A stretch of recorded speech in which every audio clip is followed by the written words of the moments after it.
Oke, baik lagi ya, teman-teman. Makasih udah mau nyempetin join di sini. Jadi ya kita bakal pembahasan IPO CBDK yang merupakan salah satu anak perusahaan dari saham yang saya sangat suka yaitu Pani ya teman-teman. Jadi ini tuh perusahaan yang emang anak usahanya dari Pani. Nah ini background saya itu adalah apa namanya? Backgroundnya PT Pantai Indah Kapuk 2 Tbk. Oke, kita bahas itu pembahasannya bakal lebih bagus lagi. Aku belajar lah ya dari kemarin. Oh iya ya, pembahasannya kayak agak muter-muter gitu kan. Jadi sekarang bakal lebih teratur. Jadi pembahasannya itu ada frameworknya. Yang pertama kita kenalan dulu nih dari profil perusahaannya kayak apa. Terus nanti kita langsung ada writer track recordnya kayak gimana. Terus nanti kita evaluate penggunaan dananya. Lalu yang keempat, salah satu yang penting kita lihat valuasinya. Yang keenam, financial review dari perusahaan. Yang terakhir dari segi dividen policy-nya. Oke, kita bahas dulu yang pertama ya teman-teman. Jadi sebenarnya pembahasannya yang pertama itu intinya gini lah. Untuk profil perusahaannya itu sebenarnya simpel lah. Perusahaannya itu bergerak di bidang pembangunan real estate. Nah ini adalah bla bla bla bla bla bla. Pokoknya banyak kayak gitu kan. Tapi intinya perusahaan itu bergerak di bidang properti. Jadi ya dia kalau misalnya bidang properti kan ya kalian nggak pada asing lah ya. Pastinya cuman bangun rumah jual rumah gitu kan. Pembebasan lahan bangun rumah, pembebasan lahan dulu, terus nanti habis pembebasan lahan itu lahannya dirapihin dulu, kita lihat nih security-nya kayak apa. Habis itu kalau misalnya udah merasa secure, udah merasa bagus, environment-nya aman, nyaman gitu kan, baru dibangun rumah. Pas udah dibangun rumah ini bisa dijual gitu kan. Nah, salah satunya itulah kegiatan operasional bisnisnya. Jadi ini adalah struktur dari PT Pantai Indah Kapuk 2 Tbk. Ini si Pani ya teman-teman. Jadi kita bakal bahas dari Paninya dulu. Karena apa? Sama Pani. Karena ini pembahasannya ya ini anak usahanya Pani. Jadi kita harus tahu nih induknya kayak gimana. Oke, kita lihat dulu ini.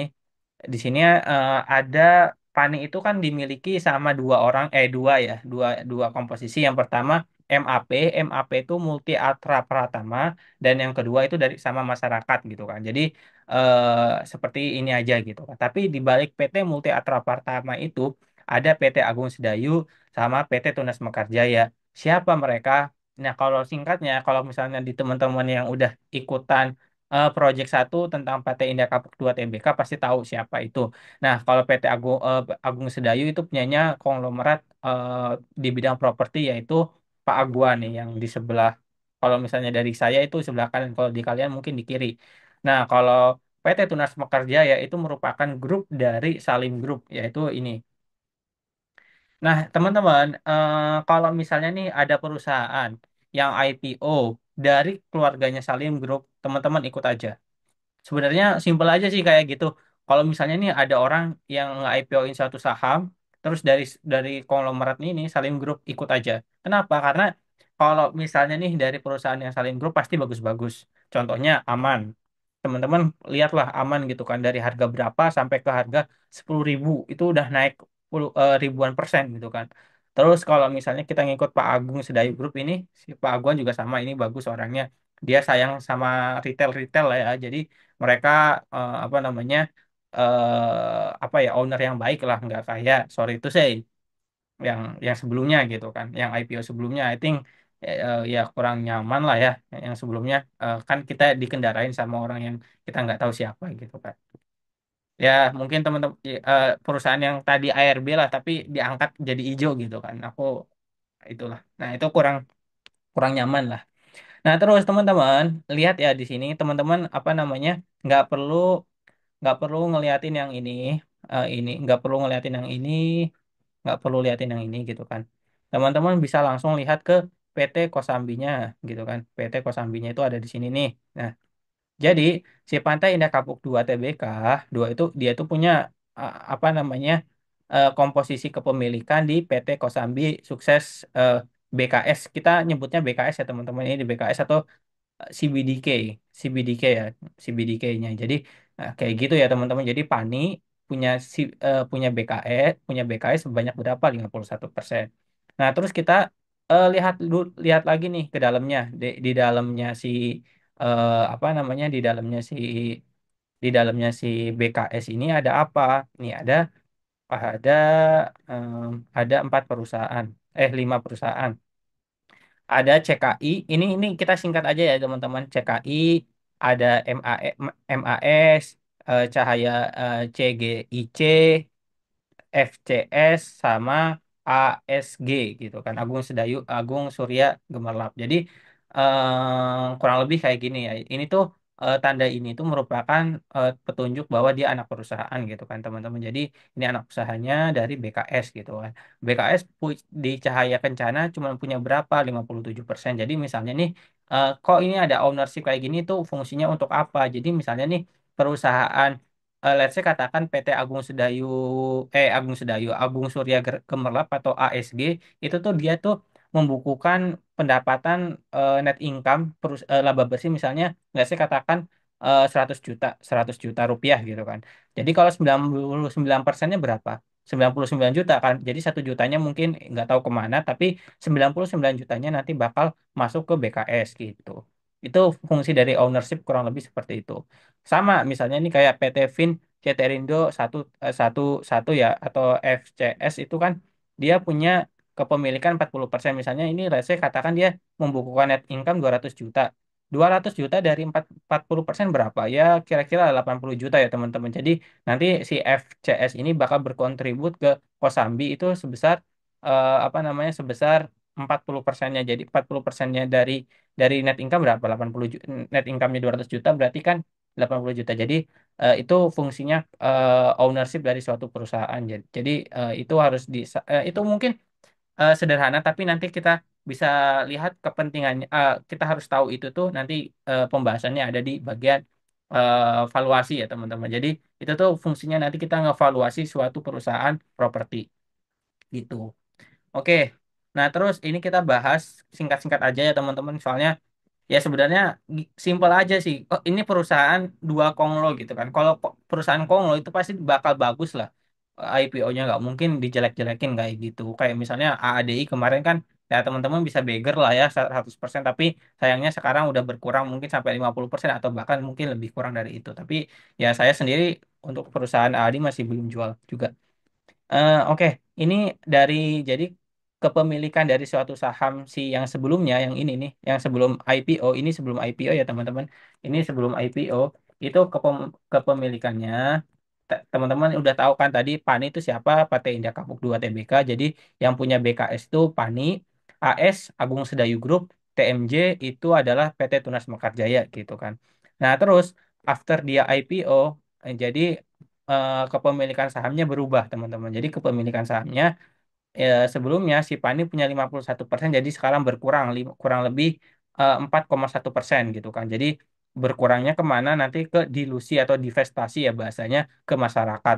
Lalu sama yang lainnya juga sama. Jadi sebenarnya perusahaannya ini eh, kayak nggak nerbitin saham sebenarnya. Jadi dia itu kayak cuman, ya gua itu si owner Pani, Agung Sedayu sama Tunas Mekarjaya itu pengen ngejual sahamnya gitu. Dalam artian bisa dikatakan take profit lah ownernya gitu kan. Tapi apakah itu bagus ya? I think no gitu ya teman-teman. Aku bilang bagus ya bagus, jelek ya jelek ya teman-teman. Jadi aku objektif aja. Soalnya kenapa kok aku bilang jelek? Kenapa ya? Karena si ownersnya ini dia jual sangat murah ya teman-teman. Dia bukan sangat murah, sangat premium ya.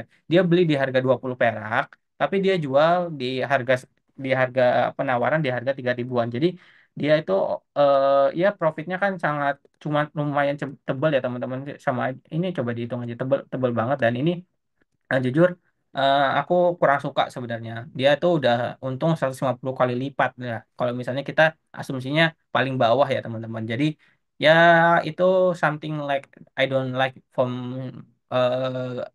red flagnya ya dari CBDK ini. Tapi ya ya terlepas dari itu, back again ya, tadi ya ownernya bagus. Penawarannya juga cuma cukup 10%, yang mana kalian tahu lah kalau ini tuh mirip banget lah sama Pani gitu loh.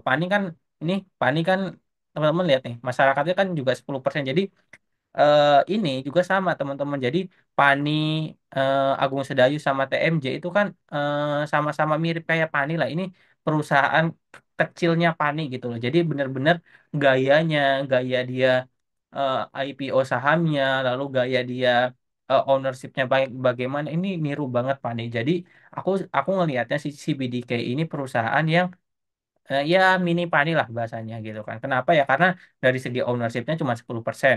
Dari segi owner di belakangnya itu konglomerat deh, yaitu apa namanya si Aguan sama Salim Group. Jadi ya ini perusahaan bagus, tapi ya agak disayangkan itu apa namanya nilai nominalnya 20 perak ya teman-teman. Tapi ya udahlah, itu nggak masalah sih kalau menurut saya. Tapi kita coba lihat nextnya lagi ya teman-teman. Nah, ini kita udah ya, teman-teman. Jadi dari profil perusahaan ini properti, track record dari owner, oke. Penggunaan dana, kita ngelihat ke, iya, kalau underwriter track recordnya ini ya teman-teman. Jadi ya kalian tahulah LG gimana bawain sahamnya. Ini semuanya arah ya teman-teman. Jadi ini kalau yang apa namanya si Niche ini nggak arah juga, tapi lihat aja waktu itu kan dia bisa ngangkat sampai hijau. Terus apa namanya si AADI kemarin kita invest ya teman-teman di situ 2 kali atau 3 kali arah kan. Jadi ya I think seharusnya setidaknya si Pani ini ya kayak kalau arah pasti gitu. Kalau aku sih mikirnya arahnya dia di hari pertama pasti arah, tapi di hari kedua kurang tahu ya teman-teman gitu. Jadi ini track recordnya dari si LG sendiri ini oke. Nah kalau penggunaan dananya kita lihat nih. Nah, aku kemarin udah riset ya teman-teman. Jadi si apa namanya? Nah, teman-teman bisa dilihat aja ya. Ini dari Maybank Sekuritas CBDK gitu kan. Nanti teman-teman coba deh kalau misalnya biar tambah meyakinkan conviction kalian kayak gimana, coba kalian ini ya teman-teman cari di YouTube namanya dari Maybank Sekuritas. Dia bilang dia bedah IPO CBDK sama langkah strategisnya kayak gimana. Jadi itu tuh intinya gini teman-teman. Jadi si apa namanya si CBDK ini nanti dia menggalang dana. Nah, dari penggalangan dana itu nanti tuh bakal dijadikan suatu modal untuk perusahaan PT Indah Pameran Nusa atau IPN gitu kan. Nah, itu mau diapain dana yang didapatkan? Nah, itu untuk Project Mise. Nah, Project Mise itu MICE ya teman-teman. Itu apa ya? Jadi kayak gini sejarahnya itu. Pas waktu itu pernah kalau misalnya dari aku yang dapetin dari sini ya teman-teman dari video yang ini dia tuh bilang kayak gini si corporate secretary-nya itu yang cewek ya teman-teman. Dia itu bilang kayak gini. Kita mau membuat suatu hal yang baru di PT Pantai 2 PT Pantai 2 ya Pani lah ya. Pani yang terbaru gitu kan. Apa itu? Yaitu sebuah conference yang besar gitu. Soalnya kita melihat bahwa hal ini itu perlu dilakukan gitu. Kenapa ya? Karena kita itu punya lokasi yang strategis. Yang pertama itu, yang kedua banyak masukan-masukan dari investor-investor lainnya untuk membuat suatu conference yang besar. Makanya si Pani ini mau ngebuat mice ini. Nah, pembuatan mice ini dibuat melalui anak usahanya yaitu si BDK.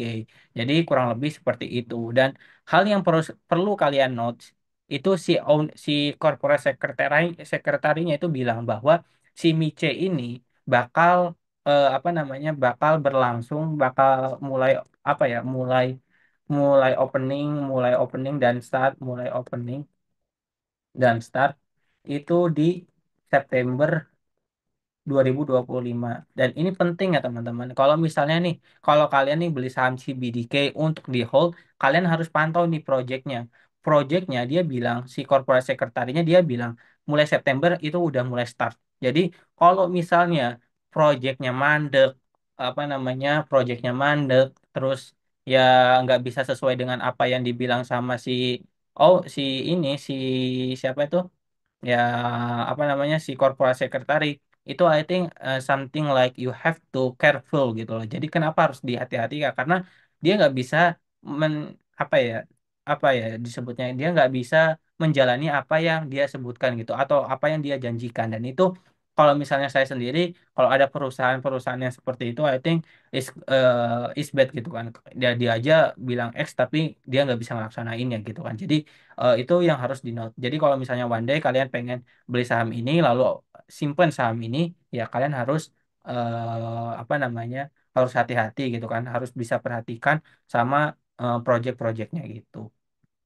Tapi aku sendiri sih cukup yakin ya, dari si Mice ini pasti bakal berhasil karena coba deh kalian teman-teman lihat atau enggak teman-teman yang di Jakarta main ke Peak ya, Peak 2 bisa biar bisa ngerasain gimana sih nuansa Peak 2 itu gitu kan. Jadi aku ngelihat bahwa dari projectnya, dari apa yang dikerjakan itu bagus kok, lancar terus apa namanya, eh, apa kayak taman wisatanya itu juga kata si corporate sekretarinya lagi ya teman-teman, itu dia itu mendapat award. Kenapa? Karena merupakan salah satu taman wisata yang paling ramai dikunjungi. Katanya kemarin sampai 10 juta pengunjung gitu kan. Which is ini baru loh. Ini perusahaan baru yang baru membangun gitu kan.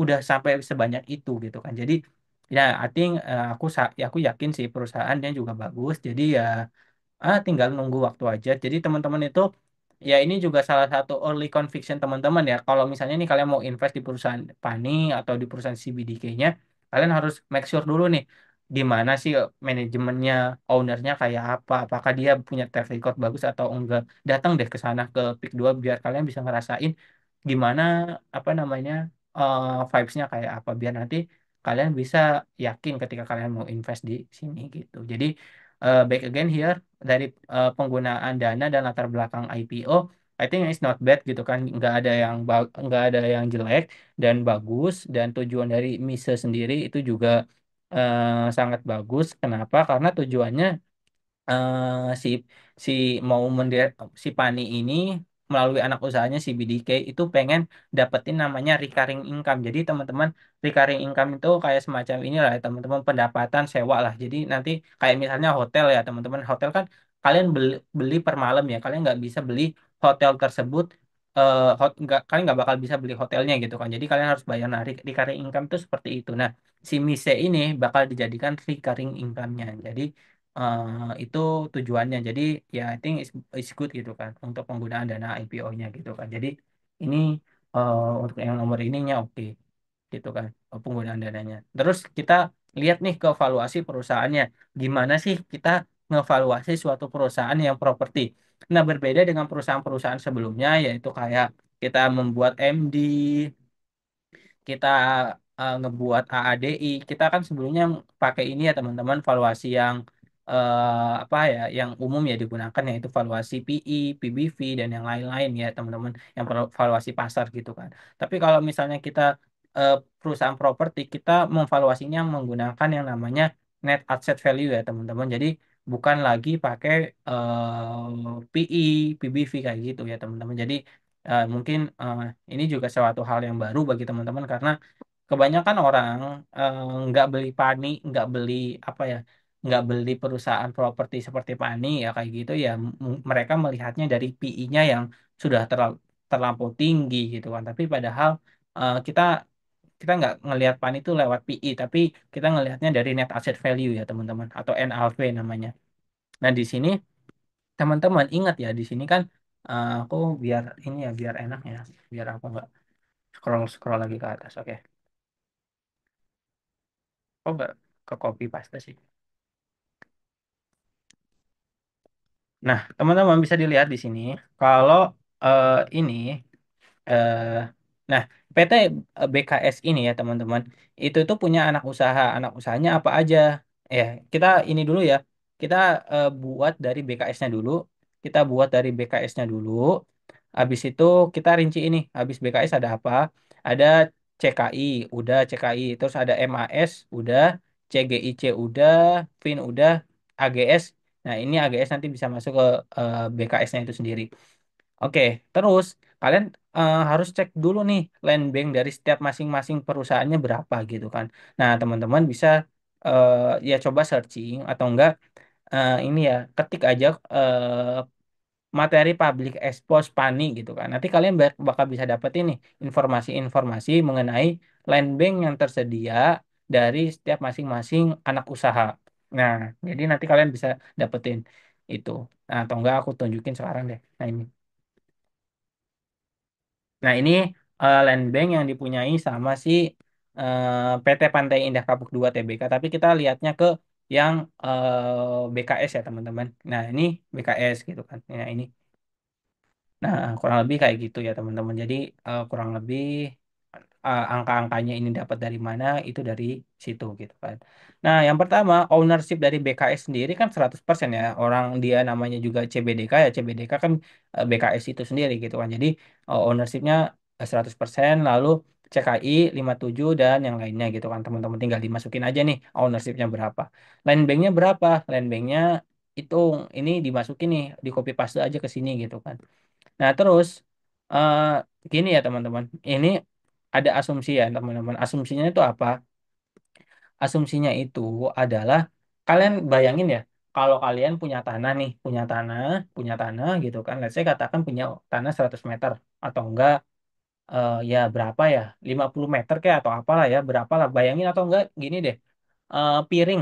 Kalian kalau makan pakai piring masa masa pakai ini enggak ya Pak, makan pasti pakai piring kan, jadi kan kalian kalau masukin nasi kan nggak mungkin semuanya ya teman-teman, nggak mungkin semua piring itu nasinya tuh semuanya ada di piring tersebut, dari nggak, jadi nggak ada tuh sisa buat misalnya buat lauk atau apa gitu, jadi semuanya pasti ini ya, pasti keisi, pasti keisi, pasti semuanya nggak bakal keisi nasi Pak, pasti yang di tengah-tengahnya aja. Jadi mungkin kalau kalian datang ke inilah ke kafe gitu kan, datang ke kafe gitu kan, eh, beli makan gitu kan, makan berat gitu kan, nasinya itu seuprit gitu kan. Nah, itu sama sama kayak gitu. Jadi tanah itu nggak bisa semuanya dijual gitu kan. Tanah itu ada yang mungkin ini ya, tanah itu ada yang mungkin ya nggak berkualitas, tanahnya jelek gitu kan, jadi nggak bisa dibangun tuh. Nah, kita asumsinya di sini land yang bisa dijual atau sellable lands itu 60%.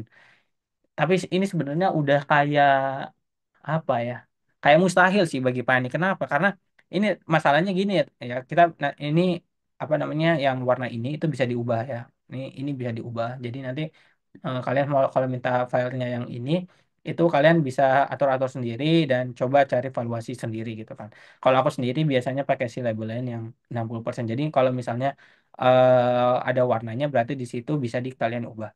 Nah, kalau 60% dari 164 berapa? 98 dan seterusnya ya teman-teman. Kalau misalnya ini kan asumsinya 60%. Jadi yang bisa seharusnya dari BKS ini itu ada 90, cuman ada 98 hektar yang bisa dijual. Sisanya nggak bisa dijual. Asumsinya seperti itu. Terus ini kita ubah dulu nih ke meter. Kita ubah ke meter. Cara ngubah ke meter ya dikali 10.000 ya teman-teman. Jadi nanti bakal ketahuan berapa gitu kan. Habis itu kita harus tahu nih di wilayah BKS itu harga per meternya itu berapa. Nah, eh, riset yang Stockbit punya punya sendiri, riset yang BCA Sekuritas, Trimega Sekuritas, pokoknya beberapa riset yang lainnya pasti punya sendiri lah ininya apa namanya, asumsinya mereka. Nah, aku sendiri itu asumsinya 40 juta. Kalau si si Stockbit itu kalau kalau nggak salah 50 juta atau berapa. Kalau nggak teman-teman datang sendiri deh ke ini ya, ke PT Indah Kapuk 2 TBK, tanya langsung tuh ke marketing galerinya itu berapa per meternya. Nah, kalian bakal kaget bahwa harga per meternya untuk si wilayah yang ada di BKS nih teman-teman ya. BKS itu cukup bagus ya teman-teman, strategis, yang mana dia itu sentral banget sama ya jantung pik 2-nya itu harganya ada yang 65 juta gitu kan. Jadi sangat mahal dan sangat premium, dan di sini asumsinya kita pakai asumsi yang konservatif gitu. 40 juta. Lalu ini ya, ini bebas ya, ini back again here kan. Ini teman-teman aku tandain lagi. Di sini kalian bisa atur-atur harganya berapa gitu kan.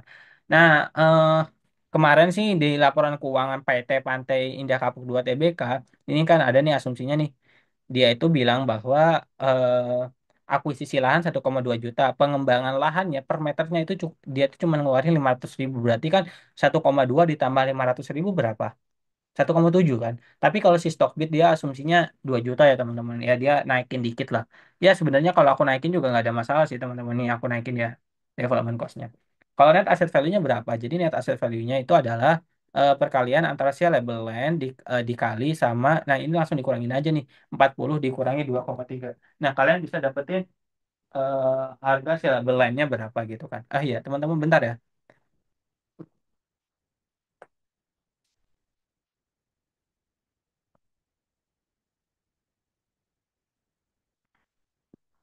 Oke, balik lagi.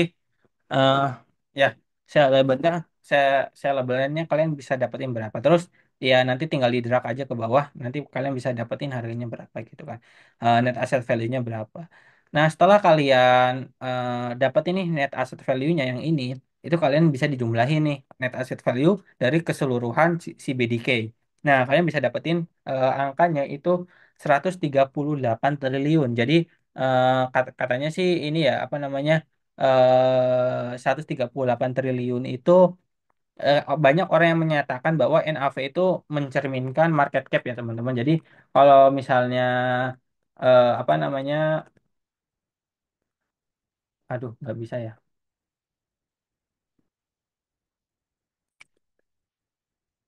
Oke, jadi misalnya teman-teman, kalau misalnya NAV-nya sekian, berarti seharusnya market cap-nya juga segitu gitu. Jadi banyak yang nyatain kayak gitu. So ya terlepas dari itu ya terserah lah ya mau dibilang kayak gimana. Tapi gini ya teman-teman, NAV itu kadang harus didiskontingkan lagi gitu kan. Kenapa ya? Karena nggak semuanya dari, balik lagi ke sini ya teman-teman.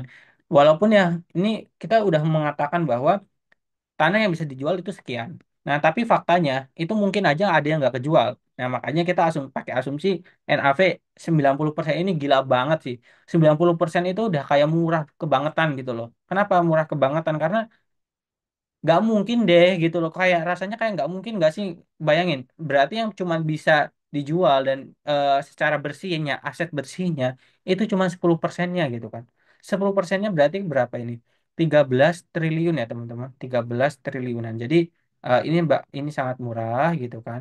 Terus ini kan dalam miliar ya teman-teman, jadi ini 13 triliun. Terus kalau outstanding shares-nya 567, maka normal price-nya 24.000.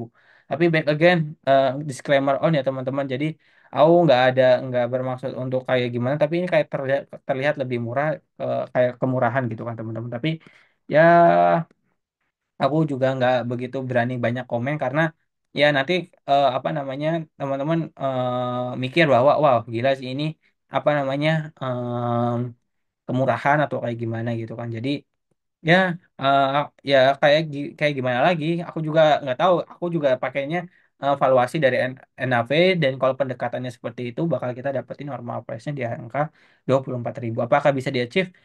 Aku nggak tahu untuk itu. Jadi aku nggak bakal komen. Tapi ya, I think dari harga yang ditawarkan dari 3.000, 4.000 itu ya I think ya murah ya teman-teman. Jadi ya apakah ini bisa ke 20.000 atau kayak gimana ya kita nggak tahu juga gitu ya teman-teman. Nanti mungkin bisa di-adjust lagi NAV-nya berapa gitu kan. Biar lebih mungkin ya aku juga sebenarnya nggak begitu percaya ya NAV-nya sangat tinggi kayak gini. Jadi ya, dan projectnya menurut saya juga si project Mise ini kan masih belum bisa dilihat dari sekarang ya. Jadi ya ya ya udahlah ya, so-so aja lah. Jadi nggak usah terlalu berekspektasi gitu kan. Saya katakan dari 3.000 ini ya kita targetin ke 7.000 itu kan, kalau misalnya ini harga normalnya tuh 20, normal price-nya ada di angka 24.000, kita asumsinya sampai 7.000, ya udahlah gitu kan. Maksudnya udah dapat 100% aja udah cukup gitu kan. Tapi ya back again to you gitu. Apakah mau targetnya berapa atau apa itu terserah kalian. Di sini saya cuma kasih ini ya, kasih pandangan tentang suatu saham dan bagaimana saya melakukan kalkulasi untuk perusahaan CBDK ini. Gitu. Jadi dari segi valuasi gimana ya, valuasinya murah gitu kan. Walaupun murah, walaupun si apa namanya si average owner itu ada di bawah, tapi kita lihat potensinya sangat baik. Dari dari apa namanya, dari pengembangan sisi Fani juga rame, terus orang-orangnya juga di sini udah banyak lah achievement yang bisa didapatkan oleh Fani, ownernya juga bagus. So ya I think nggak begitu banyak red flag lah di sini gitu kan, bahkan red flagnya cuma satu doang gitu yang aku temui. Terus financial overview-nya gimana, ini jawabannya oke ya teman-teman. Jadi kita coba lihat nih. Jadi teman-teman, pertama kita harus lihat nih dulu nih. Kalau misalnya andai kan nanti ya, harga apa namanya dana yang dihimpun dari harga saham 3.000 dengan jumlah saham 566 juta itu sekitar 1,7 atau enggak kalau yang paling tinggi itu 2,3 triliun gitu kan. Nah, teman-teman, kita bisa lihatnya itu gampangnya gini. Kalau misalnya nih dana himpunan IPO itu lebih besar ketimbang ketimbang ekuitas itu harus hati-hati. Bisa aja dia itu cuman pengen jadiin perusahaannya exit strategi. Biasanya kayak gitu, biasanya ya teman-teman. Tapi ya nggak tahu juga. Tapi ya ini antisipasi aja gitu kan. Jadi di sini ada asumsi bahwa total dana dia himpun 2,3 sama 1,7 triliun. Nah, kita lihat nih total ekuitasnya berapa. Total ekuitas di tahun 2023 dan tahun 2024 per Juni, teman-teman, itu ada di angka 7 triliunan. Jadi ya ini di bawah dari ekuitas. So, I think ini apa namanya perusahaan yang bagus dan nggak asal-asalan galang dana gitu kan. Terus eh, aku bakal bahas kenapa tahun 2021 itu sangat kecil dan tahun 2022 naik signifikan. Jadi kenaikan signifikan yang ada di PT Pantai Indah Kapuk 2 TPK dan anak-anak usahanya itu karena story-nya Pani yang backdoor listing. Jadi seperti itu ya teman-teman. Jadi kenapa tahun 2021 kok kecil kok tahun 2023 besar banget. Nah, itu karena itu. Terus dari segi kita juga evaluate ya teman-teman dari segi apa namanya liabilitasnya gimana. So kita lihat nih total liabilitas jangka pendeknya itu di angka 8 triliun. Nah, kalau misalnya kita lihat nih angka jangka pendeknya 8 triliun, jadi kita lihat aset lancarnya berapa sih gitu kan. Nah, aset lancarnya itu ada di angka 9 triliun per Juni loh teman-teman. Nah, jadi ya asumsinya kalau ini perusahaan nih punya aset lancar nih dan terus punya utang jangka pendek gitu kan. Andaikan ini perusahaannya bangkrut, ya perusahaannya bisa bayar gitu kan. Bayar pakai apa? Pakai aset lancar. Aset lancar itu definisinya itu adalah aset yang bisa dicairin lah ya teman-teman, cairin dengan cepat lah bahasanya gitu. Di dalamnya itu kan ada cash, ada inventory, ada ya pokoknya sifat apa ya? Sifat aset yang memang gampang untuk bisa dijadikan cash gitu kan. Jadi iya perusahaannya sehat gitu kan. Tujuan dari segi ekuitas juga kuat, dari segi liabilitas dia bisa mampu bayar gitu kan. Nah, terus kita lihat dari segi financial performance-nya. Di sini teman-teman bisa dilihat per 3 tahun terakhir dari 2021 sampai tahun 2023 itu gila banget growth-nya. Nah, itu kenapa kok bisa seperti itu back again ya.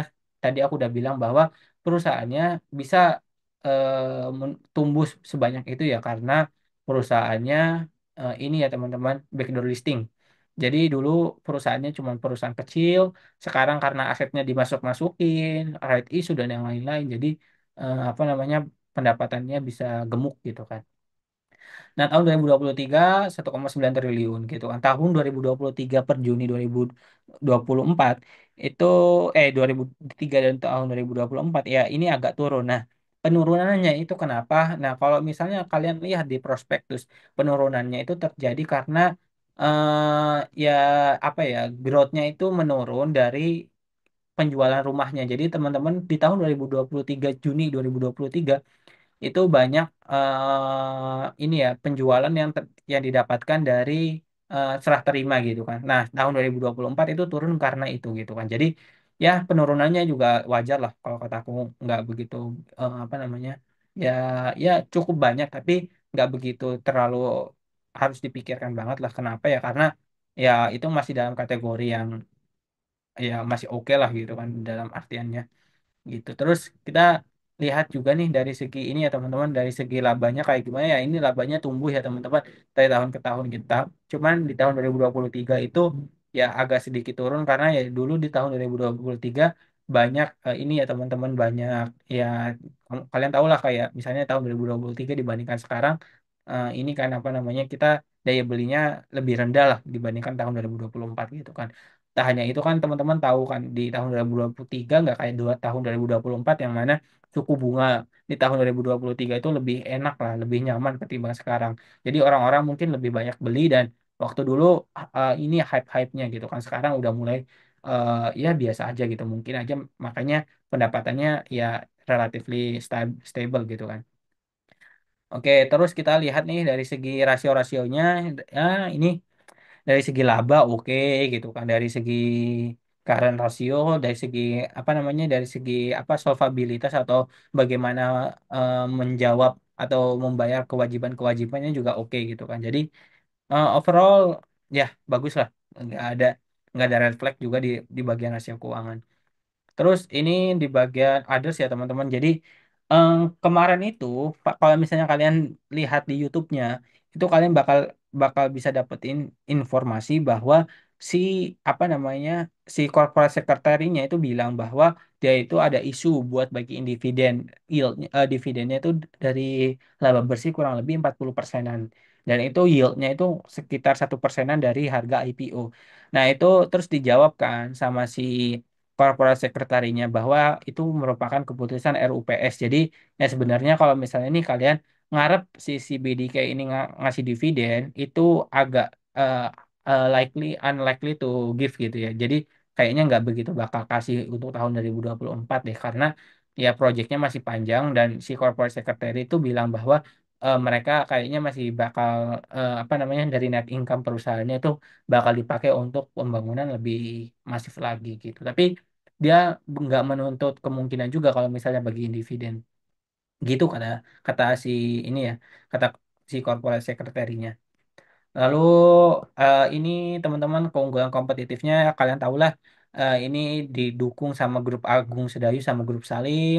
Terus ini apa, beberapa ini ya teman-teman, beberapa proyeknya, dan ini juga beberapa proyek yang suksesnya gitu kan. Jadi oh ya, ini ada mengenai cadangan lahan yang masih luas ya teman-teman. Jadi andaikan ini itu, andaikan ini kenapa-napa, terusan dari segi expansionnya, dari segi pembangunan berikutnya, ini si apa namanya, si CBDK ini masih bisa berekspansi lebih banyak lagi gitu kan. Kenapa ya? Karena lahannya masih banyak dan sekitar 735 hektar dan sekarang masih terpakai ya kurang kurang lebih 50%. Jadi ya masih oke lah gitu kalau kalau misalnya kita mau invest di sini untuk beberapa tahun ke depan, ya it should be good gitu kan. Tapi nggak tahu, back again to you ya. Di sini cuma analisis, nggak ada buat nggak ada rekomendasi buat jual atau beli ya teman-teman. Jadi ya itu back again to you lah kalau misalnya mau beli atau mau jual. Gitu sih teman-teman. Jadi dari segi perusahaannya semuanya green flag ya teman-teman. Nggak ada yang dari red flagnya. Jadi red flagnya cuma satu doang di masalah average dari owner cukup rendah gitu. Tapi ya itu udah wajar lah dari perusahaan-perusahaan IPO. So teman-teman kalau misalnya ada pertanyaan atau suggestion atau kayak gimana boleh disampaikan.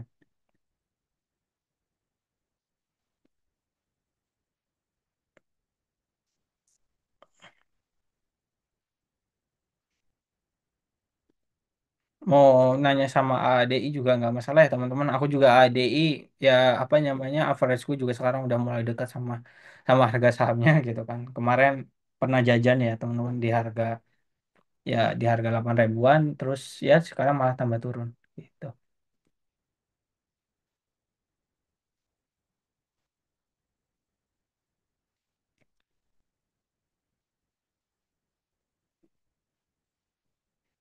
Kalau ada yang mau disampaikan atau kayak gimana ya nggak apa-apa ya teman-teman. Nggak ada stupid question atau kayak gimana. So just ask me gitu kan kalau ada. Tapi kalau misalnya nggak ada ya mungkin dicukupkan sekian gitu kan. Oh ini ada ya pertanyaan.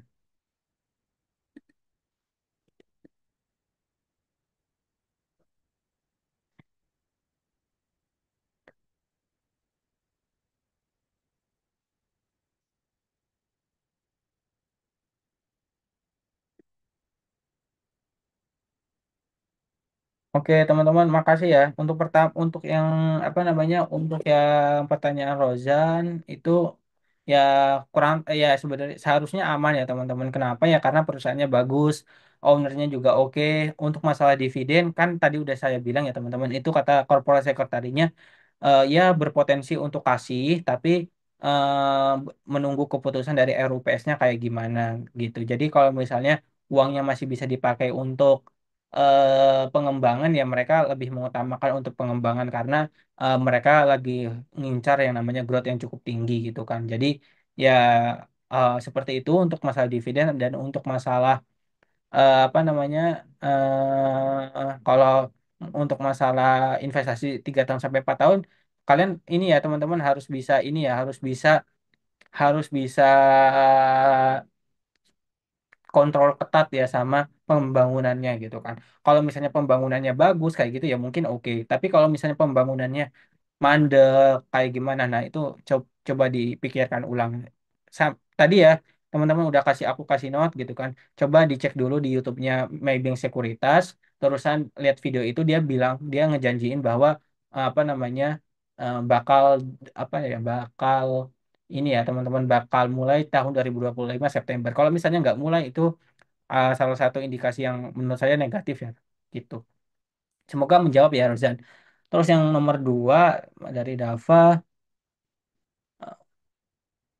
kalau dari Dava mau nanya li permintaan harga awal lebih baik dipasang di harga tinggi atau high price atau mau? Oh iya, kalau misalnya aku sendiri nggak pernah ya masang di posisi itu, jadi aku nunggu penawarannya, harga penawarannya final. Jadi kalau misalnya penawarannya masih belum final, aku nggak bakal beli gitu kan. Jadi aku nunggu harga penawarannya final gitu sih. Jadi untuk back again ya, kalau misalnya untuk allotmentnya kayak gimana itu tanya Trimega ya teman-teman, karena Trimega Sekuritas yang punya gitu kan, yang ngendaliin saham, yang punya ininya ya, yang sebagai underwriternya gitu kan. Terus, nah ini ya isu polemik antara aguan sama pemerintah. Ya itu bakal ada pengaruhnya, tapi ya kalian tahu lah pengaruhnya juga ke Pani kayak gimana kan harga turun, harga sahamnya turun gitu. Tapi apakah itu bakal tertunda? I think enggak ya. Lawannya ini bukan lawan kaleng-kaleng, ini Salim Group sama Aguan. Ini bukan perusahaan kecil, ini perusahaan besar. Di belakang mereka banyak backingan yang banyak besar juga. Ya aku tahu sih yang apa namanya yang ngelaporin itu juga orang-orang keren dari TNI dan pokoknya orang-orang yang cukup bagus gitu. Tapi ya itu pasti ya inilah kalau polemik-polemik kayak gitu tuh pasti bakal selalu ada dan I think ya ya ini ya buktinya aja dari dulu sampai sekarang aman-aman aja gitu kan. Seharusnya sih aman ya gitu. Harusnya sih. Tapi nggak tahu ya gitu kan kayak gimana. Tapi coba deh dilihat ini ya Marwar Sirait itu siapa? Marwar Sirait itu kan menteri ini ya menteri perumahan. Dia suka ngopi nongkrong bareng sama si Aguan Salim kayak gitu. Nah itu interpretasiin lah, udah kayak gitu. Aku nggak terlalu mau banyak komen gitu kan. Terus jadi si BDK, si BDK ini potensialnya arah ya buat hari pertama sama nanya untuk Ratu Bu. Ya, kalau hari pertama harusnya arah sih orang cuma 10%, IPO yang ngebawa juga LG, perusahaannya bagus gitu kan, valuasinya juga cukup murah kalau pakai NAV ya. Jadi ya I think it should be good gitu kan. Kalau Ratu kan aku masih belum riset ya, no comment ya. Tapi katanya eh, kan teman-teman lihat ya nanti itu ada saham raja yang mau divestasiin. Nah, di divestasiinnya itu ke 13% itu mau dicaplok sama ada standing bayarnya itu siapa? Itu katanya sih Pak PP ya teman. Katanya ya ancor bayarnya itu Pak PP kan. Nah, kalian tahu lah kalau Pak PP masuk kayak gimana gitu kan harga sahamnya kayak apa. Nah, kurang lebih kayak gitu. Kemarin AEDI prediksi ya sama AEDI hingga 25 apa itu.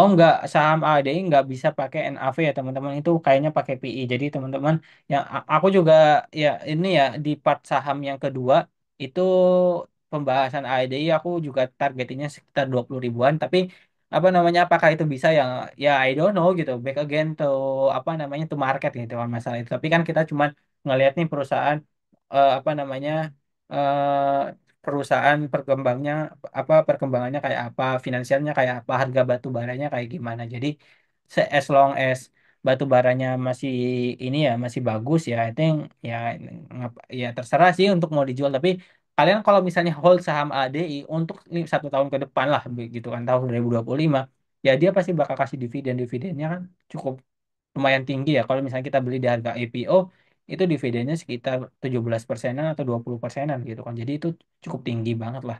Jadi kalian nggak usah ngapa-ngapain dapat dividen 20% is very good gitu kan. Ya, tapi ya back again kalau dananya kecil itu kurang enak juga gitu kan. Kalau dananya cukup banyak kayak gitu ya baru enak. Tapi kalau dananya kecil, mending saya sarankan untuk ini sih ikutan saham IPO aja karena saham IPO dananya kecil kan enak ya. Misalnya modal kemarin apa namanya ada teman saya anak magang dia modal 1 juta sekarang udah jadi 2,3 juta dari saham ADI gitu kan. Jadi kalau dananya kecil kayak gitu ya enak main saham IPO gitu kan.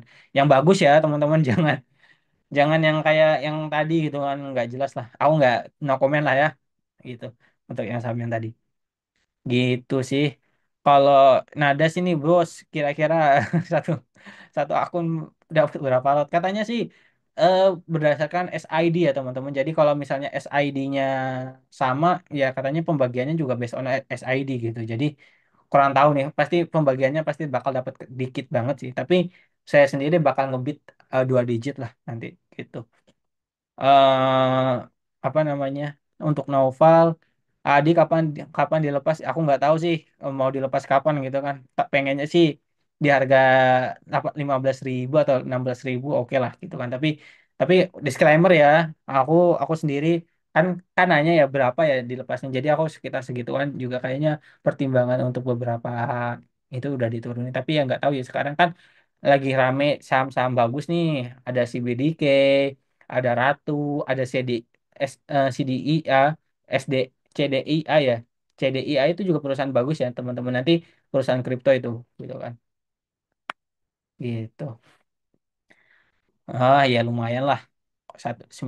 2 digit dapat 1,5% lumayan lah gitu. Ya nanti nanti dipukul rata lagi 4 lot 5 lot kan agak lucu gitu kan tapi ya nggak apa-apa lah. Kan sekarang juga kan ini ya teman-teman ya SG-nya lagi demam gitu kan jadi ya banyak lumayan megang cash juga jadi ya ya udahlah yang pasti-pasti dulu aja gitu kan cari saham IPO juga gitu kan gitu gitu sih ada lagi nggak ya teman-teman yang mau ditanyain.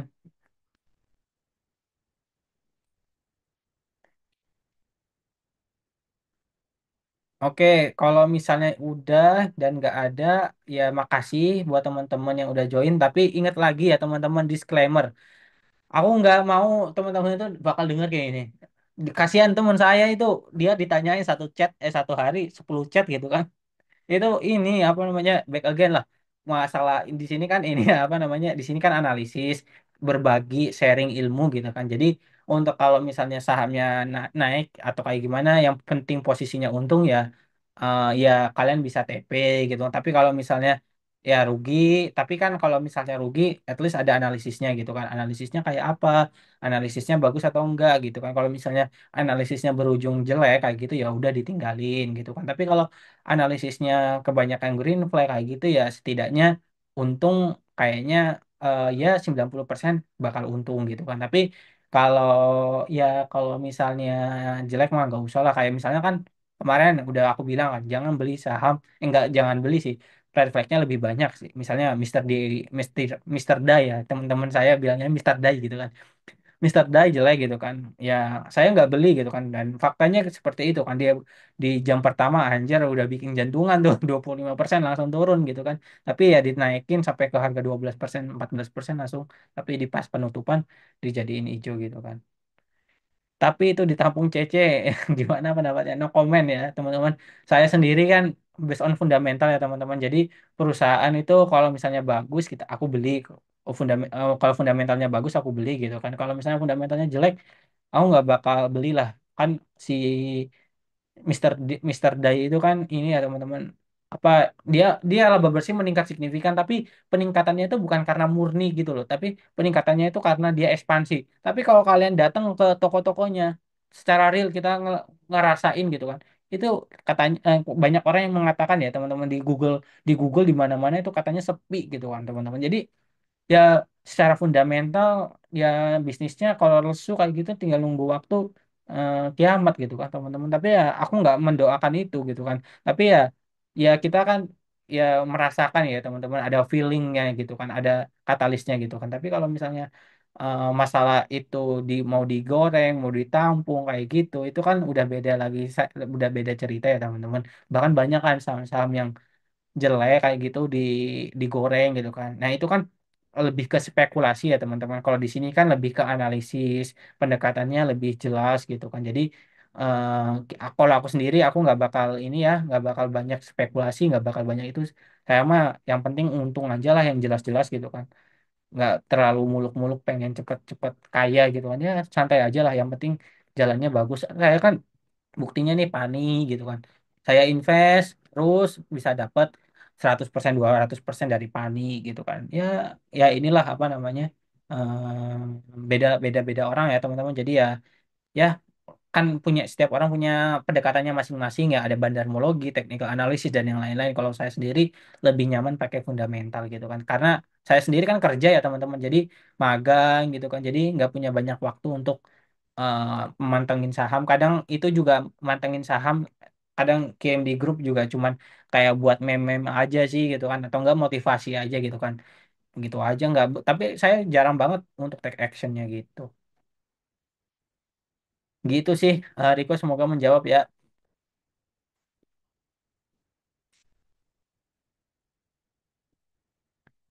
Oke teman-teman, mungkin gitu aja untuk pertemuan kali ini.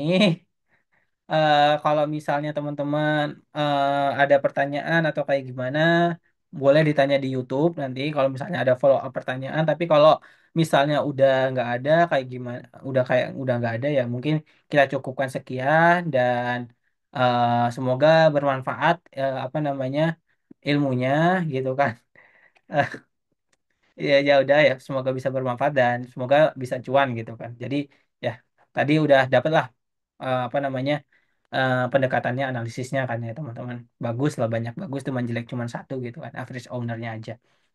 Tapi ownernya bagus kok, baik gitu. Oke, aku izin tutup ya teman-teman. Oke.